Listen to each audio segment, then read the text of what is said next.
What's up everyone, Colby Cheese here yet again, another Dark Souls 2 game walkthrough video. Now, we have actually just beat the Ruined Sentinels, and in this particular episode, I've actually also gone through and completed the Belfry Gargoyles and the optional area. So I'm going to go ahead and show you what's right after those gargoyles. This part is really insane, and these dogs can be ridiculous.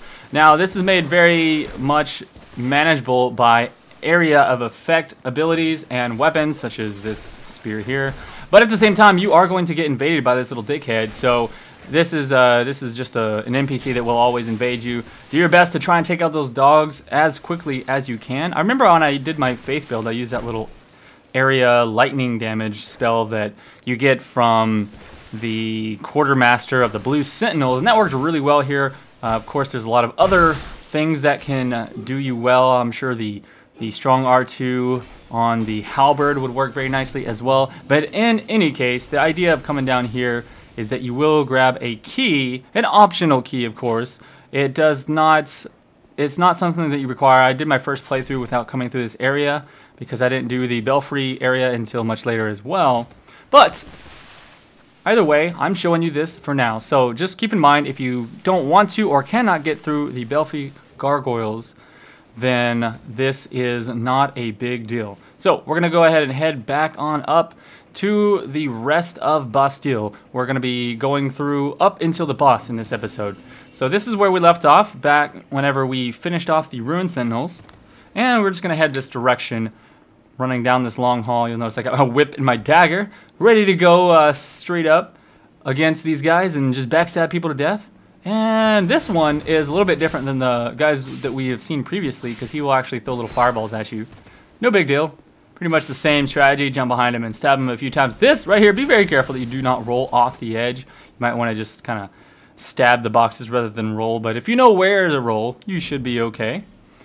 Let me just go ahead and take a look through my inventory. Alright, I had to make sure my whip breaks so quickly that I like to check on the durability. It's not really meant for PvE. Unfortunately, it's really fun. I kind of hate that they did it that way, but other way, I like to use it occasionally.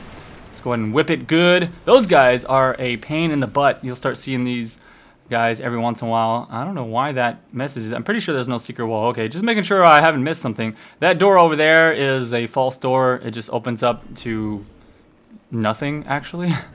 Alright, so once you pull this, get ready for a battle. There's going to be a couple of guys that will run up and explode on your face. They like to do this little body slam, and it's extremely difficult to dodge properly. I haven't figured out the timing every single time. Sometimes you can get it right, but it's a little awkward. And blocking just one of them will completely destroy your entire endurance bar, even with a large shield. There we go. I got the dodge that time, and we're going to take them down. Don't really have to use a bow, but I just feel it's really fun for me to use this bow for some reason. And we're gonna head in here. Should be some more of these guys. Okay, there's a few pots in here. Now, there are a few guys in the pots, so if you attack through the pots, you'll get them. I think there's one more, right? There he is. Oh, and one behind me. Ah! Okay, so as you see, I did not dodge properly there, and he knocked me into the... Oh, man! Alright, got away that time. And we got them both. Good news is they only take one hit to destroy, and you should be good to go. Alright, a couple things that we can do in here, so let me figure out what I want to do first. Let's go up this direction. Be careful with those barrels there. They do explode if you do decide to attack them with something explosive. Alright, before I go up there, let's go ahead and go stab a few bros that are upstairs. Good news is they just kind of chill out and hang out against the wall. They're not too aggressive until you get their attention. Alright, so inside that, well, before I go on that door, let's pull this lever. This opens up a gate, and I can kind of show you why in a little bit, but one more thing to point out. This room is best dealt with from range at first, because there's like, let's see, 1, 2, 3, 4, 5 of these dudes, and they can overwhelm you quite heavily if you're not careful. Now, here we go. So there's a statue of a guy that is locked in. We do not have an item that I need called the Fragrant Branch of Yore. I'll actually grab one by the end of this walkthrough. But if you want to buy some extra spells, pyromancies, or upgrade your boss souls into boss weapons, that's the guy you need to actually unfreeze with that Fragrant Branch of Yore. I don't really need to worry about it right now. I looked up on the wiki, and there's not actually, you'll notice right there, instead of going in the cage, I rolled down. That's how you get that item there. And you're going to have to keep rolling. But anyways, there's no boss weapons that I really want other than this one dagger called Mytha's Dagger. But I won't get that until later in the game. So I'm going to save my Branches of Yore for now until I get to a different zone. So just letting you know my plans on the game. And so now that I've grabbed all the items down here, I'm going to go ahead and head back up. The main item for me right there was grabbing that bonfire aesthetic. Those do come in handy later on if you want to get some specialized items that normally you would only be able to get from New Game Plus. Which is actually, I'll be honest, one of the really cool things about Dark Souls 2 is that they've added in extra loot and extra enemies whenever you play the game on New Game Plus. Whereas in the other games, it was just like, oh, everything has a little bit more life and damage. So there is a bit more incentive to continue playing the game after your first playthrough, especially since the game is changed a little bit. You've got all the items that you should technically have so your character can feel stronger. Oh, and watch out for the guys with the crossbows. So use the serpentine pattern and you'll be good to go. Now we're going to be heading into Sinner's Rise, I believe. Yep, there it is. Name is correct, Sinner's Rise. And since I've got the bow here, I'm going to go ahead and finish out some of these. Ouch. Oh, hello there. Good thing I actually stepped back for a second. I would have had a nice friendly sword to the gut. And I'm just going to poke him around with my fancy dagger. Play around with the bow and arrow. Because these guys are really slow. They have a slow attack. You can dodge it and then it takes them a while to recover. Perfect opportunity to use the bow. And anyways, I was going to say you can't really target that guy out the window with spells. But you can target most of the guys in this room, so if you're using long-range spells, you can take them out. It's not necessary, obviously.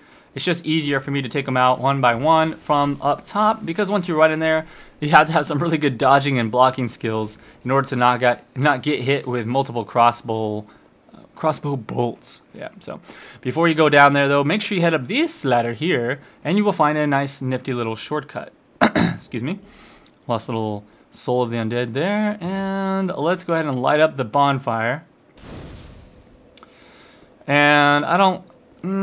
okay, I guess I'll go ahead and rest at it. I do need to upgrade my, or I guess refresh my Estus Flask. The weird thing about this bonfire is that as soon as you stand up, you're already getting shot by those three guys that were shooting at you on the way over in the first place. You don't even have to kill them if you don't want to, but let's do it. Damn it. The goal was to not get hit here. Whatever. No big deal. Be a little bit lower on health. Alright, so let me peek down here and see if there's... Oh yeah, I can't do... Okay, we're going to move down and snipe them from a little bit closer. And we're just going to head this way.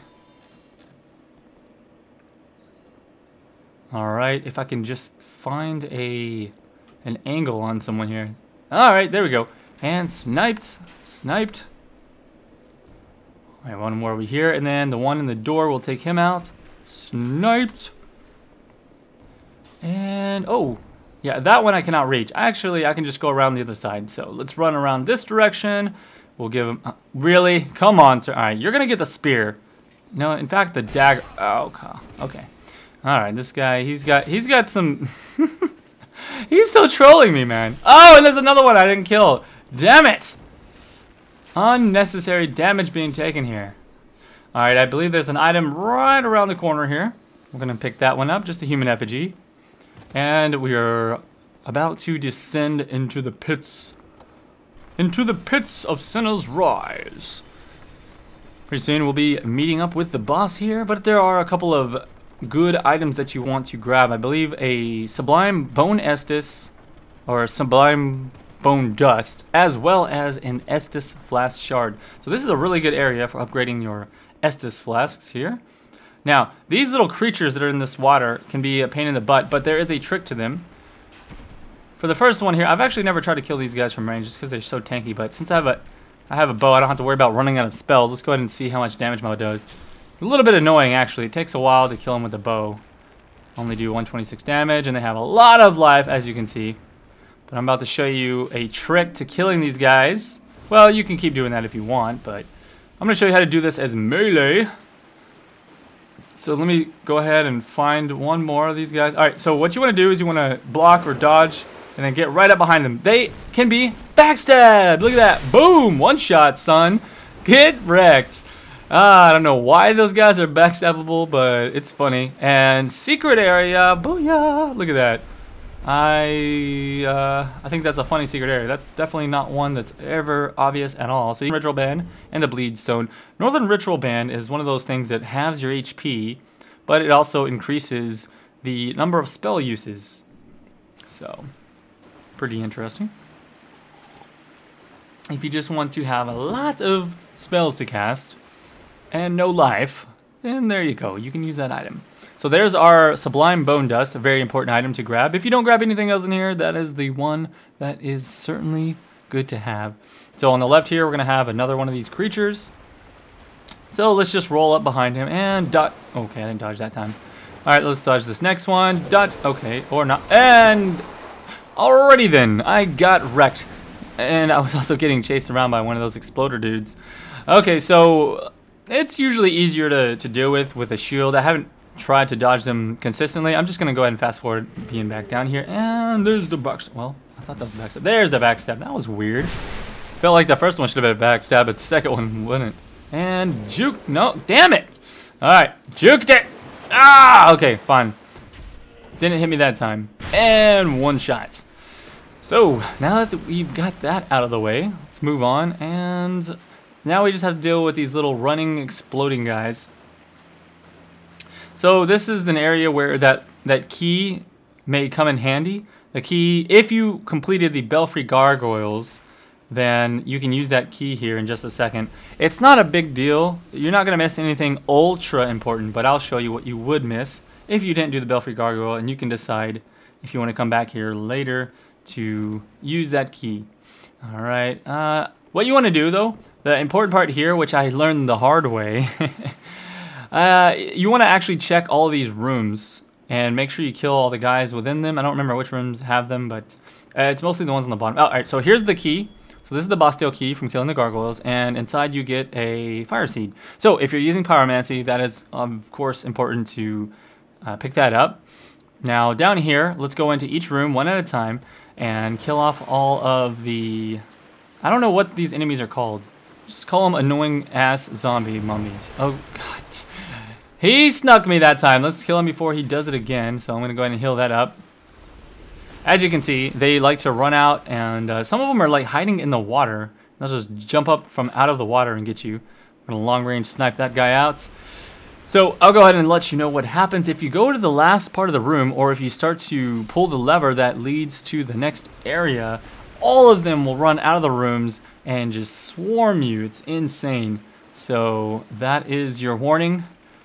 It's pretty funny the first time it happens. I was like, what's going on?